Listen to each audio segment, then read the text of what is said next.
Hi mga ka-TH, ito ay Japanese bamboo kulay dilaw na kawayan. Bibitikin po ito ng aking locator Elrad mga ka-TH. Ganito lang po, dalawang kawayan yan, Japanese bamboo. Nasa gitna po ang deposit. Yan, malayo pa lang po ako, ditikin ko na. Yan, tumuturo doon.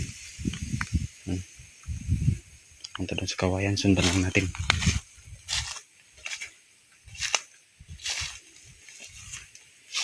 Ayan siya.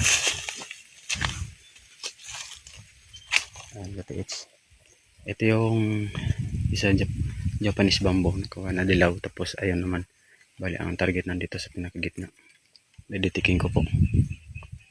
Yan. Yan po, talagang epektibo itong mga locator ko mga ka-TH. Tapos kung malapit niya sa target, ayan, umiikot na siya. Yan, nandito. Ayan.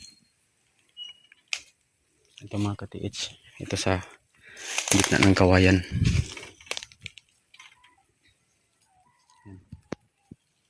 Nandito yung deposit mga ka-TH. Ayan. Bali, yan yung isang kawayan. Ang kulay dilaw yan. Japanese bamboo. Tapos ito yung isa. Bali sa pinakagitna ang target. Nandito.